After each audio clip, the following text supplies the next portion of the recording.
معراج کی رات ایک ایسی کہانی جو آسمان تک جاتی ہے۔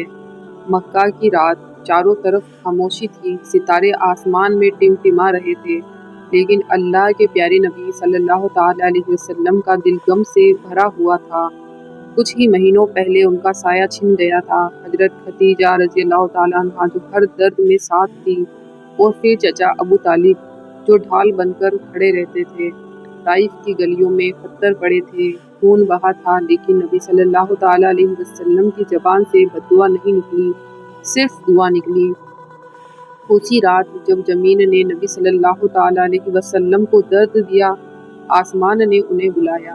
وہ لمحہ جب دروازہ کھلا، نبی صلی اللہ تعالیٰ علیہ وسلم حرم شریف میں آرام فرما رہے تھے۔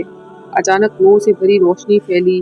حضرت جبرائیل امین صلی اللہ تعالیٰ علیہ وسلم آئے اور بولے، اے محمد صلی اللہ تعالیٰ علیہ وسلم، اللہ آپ کو بلا رہا ہے۔ نبی صلی اللہ تعالیٰ علیہ وسلم کا سینہ کھولا گیا، دل جمجم سے دھویا گیا، ایمان اور حکمت سے بھر دیا گیا۔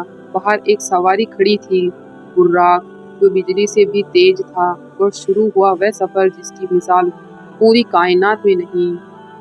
مکہ سے بیت المقدس۔ ایک پل میں مکہ پیچھے رہ گیا۔ ریگستان، پہاڑ، وادیاں، سب آنکھوں کے سامنے سے گزرتے چلے گئے۔ جہاں براق کا قدم پڑتا، وہاں نگاہیں پہنچ جاتی۔ کچھ ہی لمحوں میں نبی صلی اللہ تعالیٰ علیہ وسلم بیت المقدس پہنچ چکے تھے۔ وہاں ایک عجیب منظر تھا۔ تمام انبیاء کرام جمع تھے، حضرت آدم سے لے کر حضرت عیسیٰ علیہ السلام تک، اور نبی صلی اللہ تعالیٰ وسلم آگے بڑھے۔ سب کی امامت کی، آسمان گواہی دے رہا تھا، یہ ہے تمام نبیوں کے امام۔ آسمانوں کا سفر، اب زمین کا سفر ختم ہوا، آسمان کا سفر شروع ہوا۔ پہلے آسمان پر دروازہ کھٹکا، پوچھا گیا کون ہے؟ جواب آیا، محمد صلی اللہ تعالیٰ علیہ وسلم۔ دروازہ کھل گیا۔ پہلا آسمان، حضرت آدم علیہ السلام ملے، دائیں دیکھا تو مسکرائے، بائیں دیکھا تو رو پڑے۔ دوسرا آسمان، حضرت عیسیٰ اور حضرت یحییٰ، نور ہی نور تھا۔ تیسرا آسمان، حضرت یوسف علیہ السلام، جن کی خوبصورتی دیکھ کر آنکھیں ٹھہر جاتی تھیں۔ چوتھا آسمان، حضرت ادریس علیہ السلام۔ پانچواں آسمان، حضرت ہارون علیہ السلام۔ چھٹا آسمان، حضرت موسیٰ علیہ السلام، جن کی آنکھوں میں امت کی فکر تھی۔ ساتواں آسمان، حضرت ابراہیم علیہ السلام، بیت المعمور سے ٹیک لگائے ہوئے، جہاں جبریل رک گئے۔ اب نبی صلی اللہ تعالیٰ علیہ وسلم سدرۃ المنتہا پہنچے۔ یہاں آ کر حضرت جبرائیل امین صلی اللہ تعالیٰ علیہ وسلم رک گئے، بولے، اگر میں ایک قدم بھی آگے بڑھا تو جل جاؤں گا۔ لیکن نبی صلی اللہ تعالیٰ علیہ وسلم آگے بڑھتے گئے، اکیلے، بنا کسی وسیلے کے۔ وہاں اللہ سے وہ ملاقات ہوئی جس کا حال الفاظ بیان نہیں کر سکتے۔ وہ تحفہ جو آسمان سے اترا، اللہ نے اپنے حبیب صلی اللہ تعالیٰ علیہ وسلم کو نماز کا تحفہ دیا۔ پہلے 50 نمازیں۔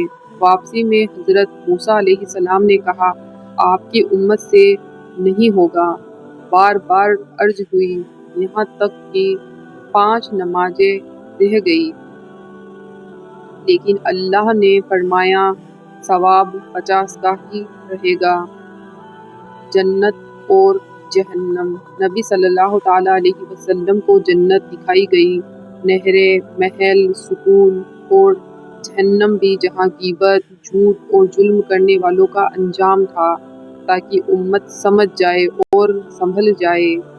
صبح کا امتحان۔ سفر پورا ہوا، نبی صلی اللہ تعالیٰ علیہ وسلم کو واپس مکہ آ گئے۔ صبح جب واقعہ سنایا گیا، لوگ ہنسے، مذاق اڑایا، لیکن ایک آواز اٹھی، اگر محمد صلی اللہ تعالیٰ علیہ وسلم نے کہا ہے تو سچ کہا ہے۔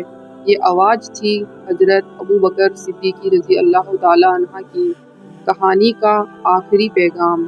معراج یہ بتاتی ہے کہ جو صبر کرتا ہے، اللہ اسے بلندی دیتا ہے، اور سجدے میں جھکتا ہے، وہی آسمانوں تک پہنچتا ہے۔ نماز مومن کی معراج ہے، جو اسے تھام لے وہ کبھی گرتا نہیں۔